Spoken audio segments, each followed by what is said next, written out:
Ay, magandang umaga po. Magandang gabi. Wala pa nga umaga. Magandang gabi po.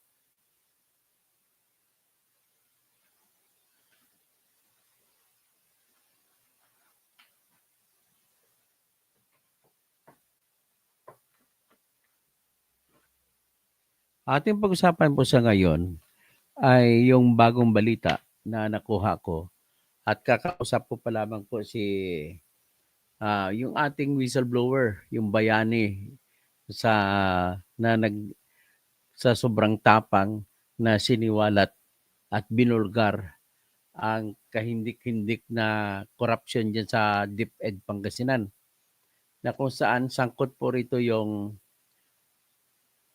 Regional Director ng Department of Education na si Dr. Tolentino Aquino. Sangkot din dito yung Superintendent ng Division 2 ng Pangasinan Schools of Division Superintendent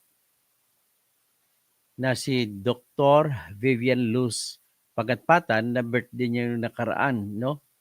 February 24. Happy birthday na lang kahit na ikaw ay inakusahan. I will just give you justice by greeting you happy birthday.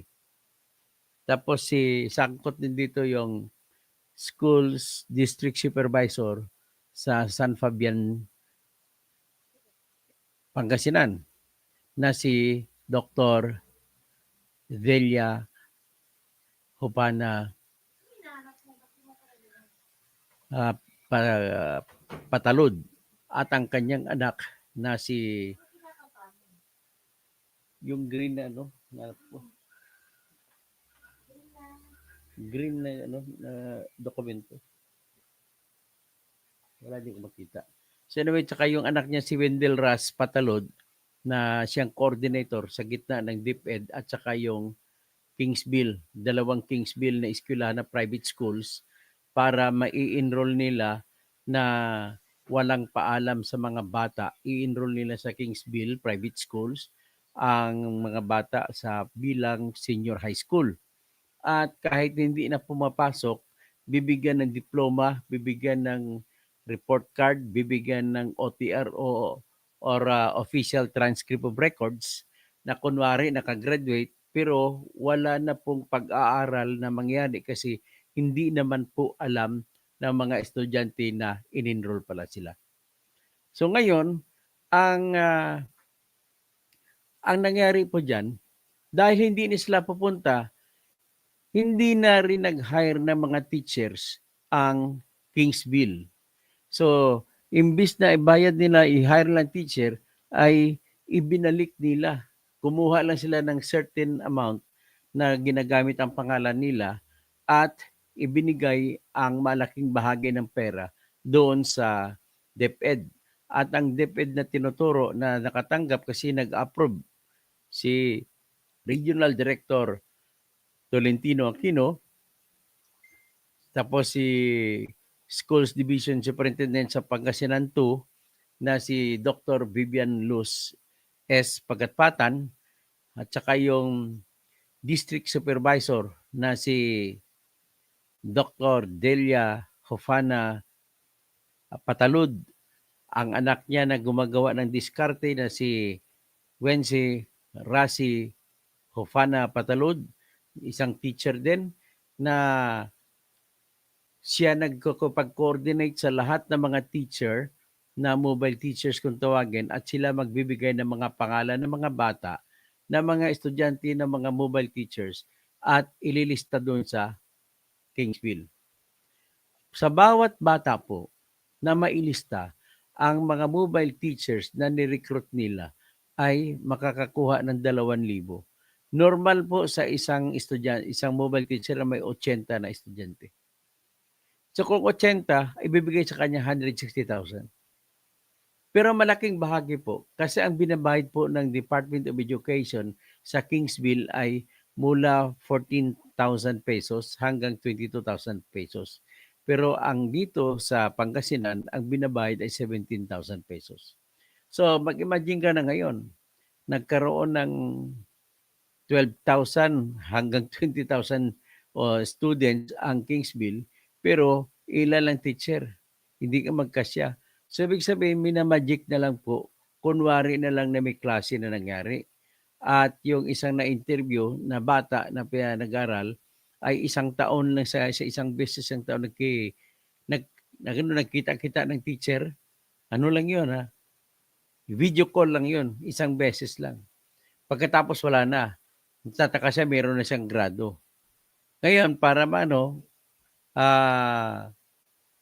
hindi ko maintindihan kung bakit nakakalusot ng ganun. Makakalusot lamang po yan kung papayagan po ng mga opisyal ng DepEd.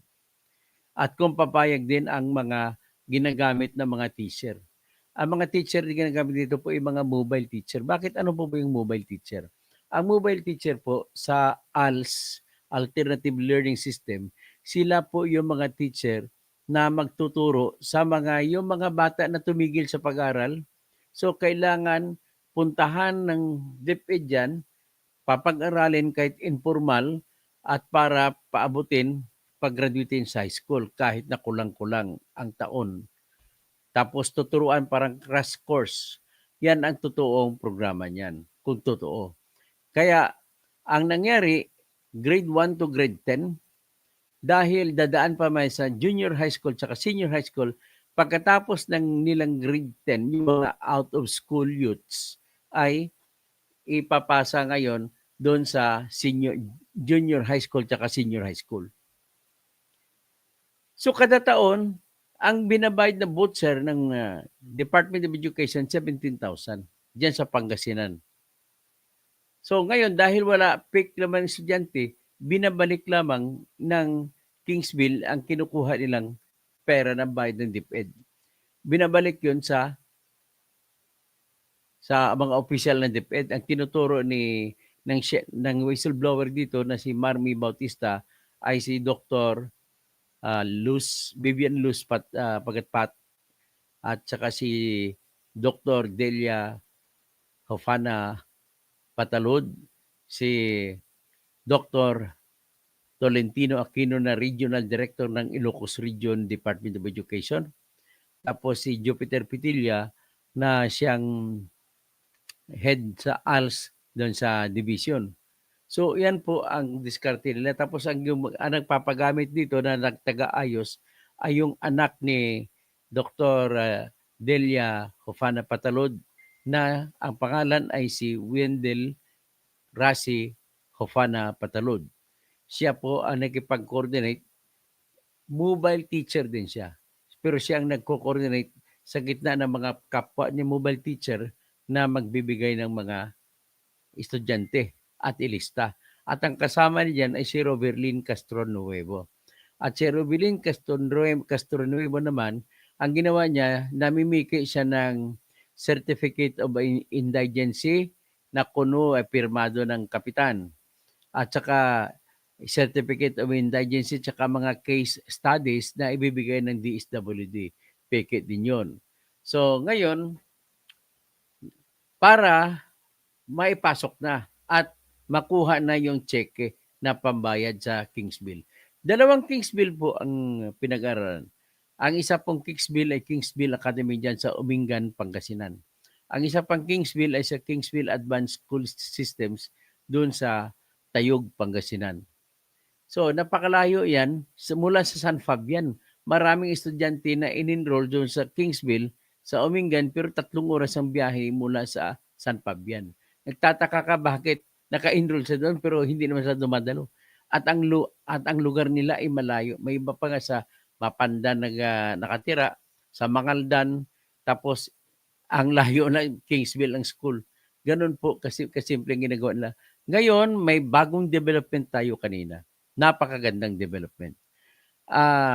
Yung isang araw, naisabi ko na nagmamayabang itong si Delia Hofana Patalod na hindi na daw sila iimbestigahan at nakipag-meeting siya sa mga principal.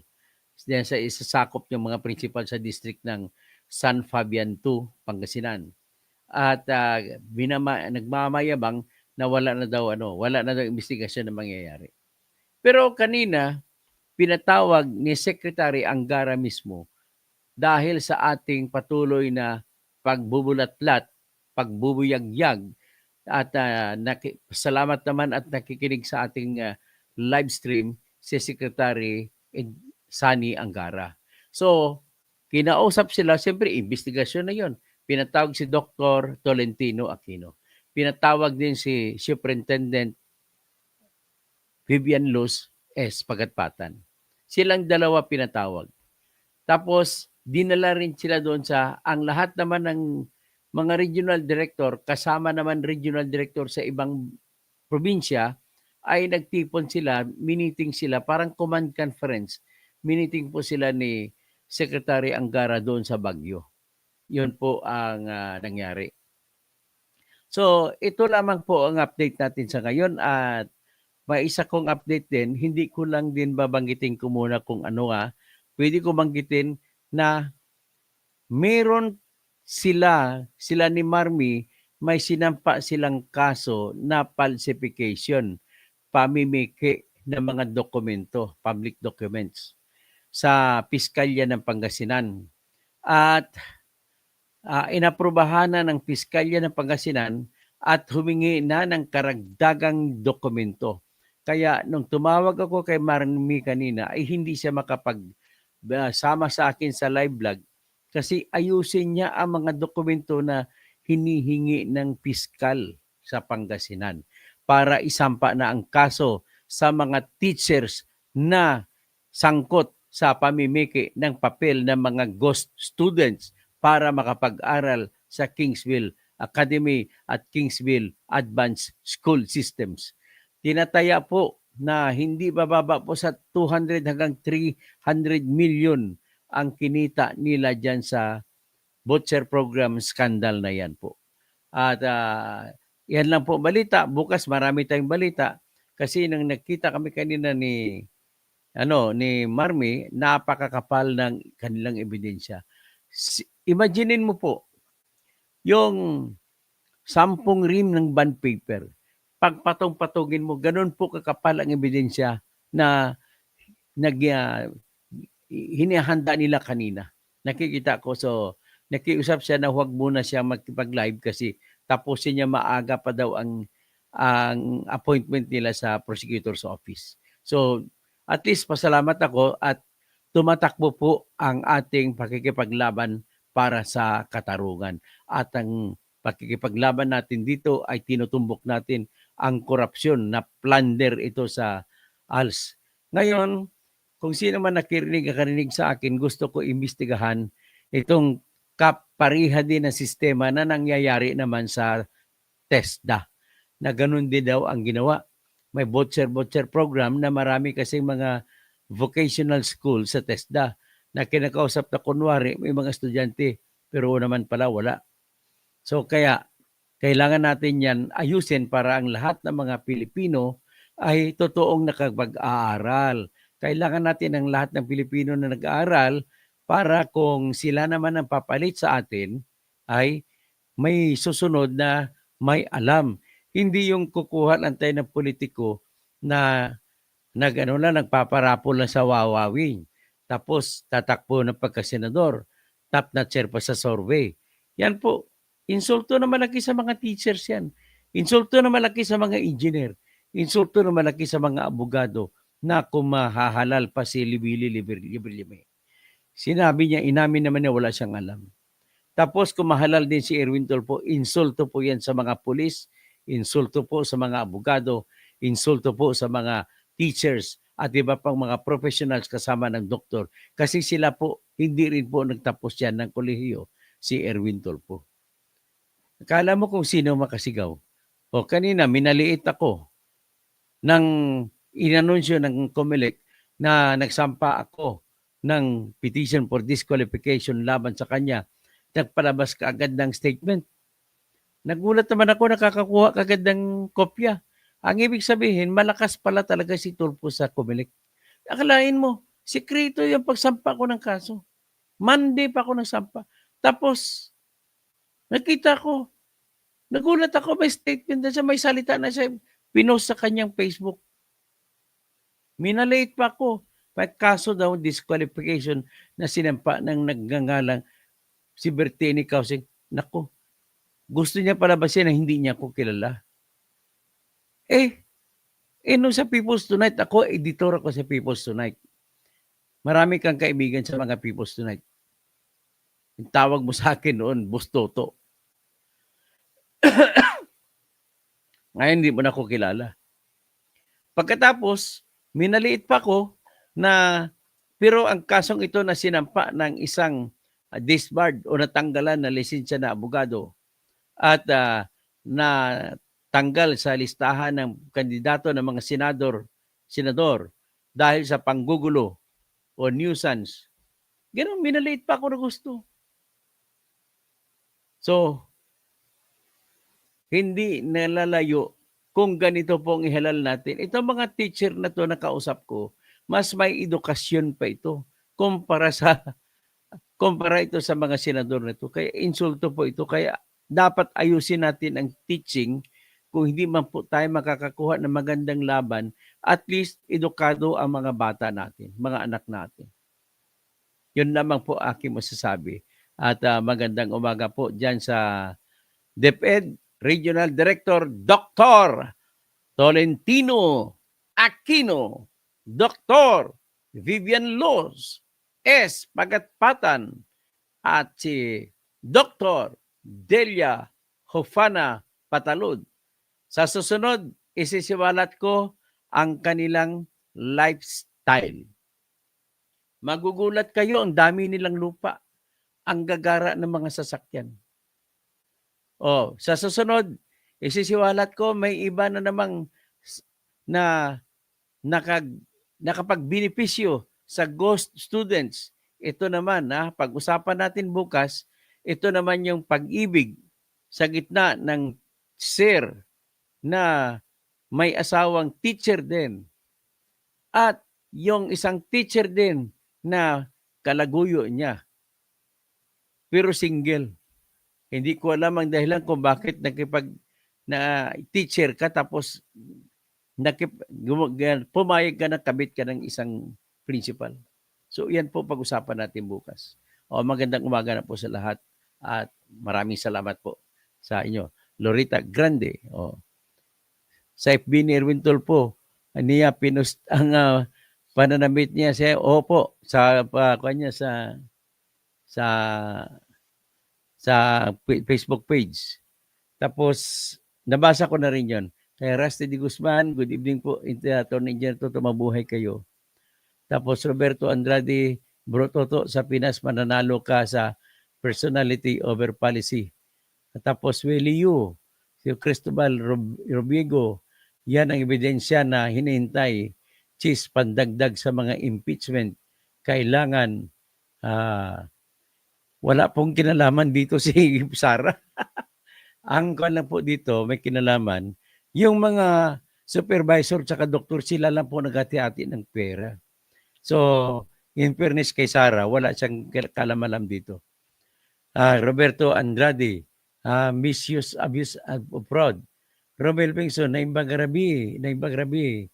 Tapos Arcel Anyes, Inpira, Siantiran Cabdu, Crisanta Jesus Mamenta, Antonio Bensuciso, Jaime Romualdez Lacson, tapos Noli Sabinir. Sige, mag-good morning sa lahat Si Aramay, si Lorita Grande. Okay, magandang umaga po sa lahat. Si Renato Serra. Pahay namin ng Boko Diyos. Bukas, Boko Diyos na naman tayo. Boko Diyos na naman, ikwento ko bukas. Reggie Bayoneta Vlogs. Salamat po.